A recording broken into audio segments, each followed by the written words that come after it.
देखिए, विदेशी आक्रांताओं के क्रूर और क्रिमिनल क्रिमिनल जो करतूतें रही हैं, उसको जो है वो जो महिमा मंडित करने का दशकों जो है वो पाप हुआ है, उसको ठीक करने की ज़रूरत है। और मुझे लगता है कि एनसीईआरटी की जो पाठ्य पुस्तकों में की किताबें हैं, उसमें जो है जो विदेशी आक्रमणकारियों की क्रिमिनल क्रूर करतूतें रही हैं, उससे उसको मुक्ति मिले, ये ठीक है।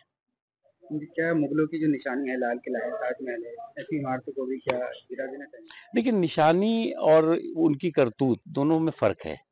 और इसलिए जो है वो आप उनके तमाम ऐसी चीज़ें हैं जो जिन्हें की जो है वो उस वक़्त के जो हमारे सो कॉल्ड जो है वो वामपंथी इतिहासकारों ने उसको जो है वो बहुत बढ़ा-चढ़ा करके और उसको महिमामंडित करके दिखाया था। उत्तराखंड के शिक्षा मंत्री धन सिंह रावत ने कहा है कि हमारे सरकारी और सरकारी स्कूलों की विरासत किताबें निकाली गई हैं। एनसीईआरटी को हमने कार्य सौंपा गया था, भगवद गीता और रामायण को लेकर पाठ्यक्रम तैयार करें।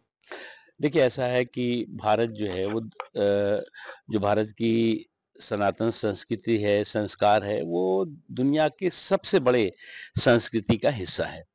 और भागवत गीता हो, रामायण हो या और भी जो हमारे इससे जुड़े हुए धर्म ग्रंथ हैं या और भी ग्रंथ हैं, वो जो है वो समाज के सभी वर्गों को समझना भी चाहिए, सीखना भी चाहिए, पढ़ना भी चाहिए।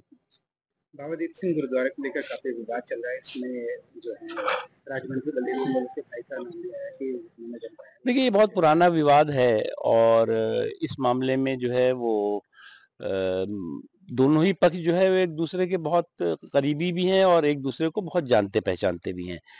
और मुझे लगता है कि इसमें किसी भी तरह का जो है वो बात का बतंगड़ नहीं होना चाहिए, जो कानूनी प्रक्रिया है उसके तहत कार्रवाई होनी चाहिए और मैंने इस संबंध में बलदेव सिंह औलख जी से भी जानकारी ली है और दूसरे पक्ष के भी लोग हमको अच्छी तरह जानते हैं, मैं भी उनसे भी बात करूँगा।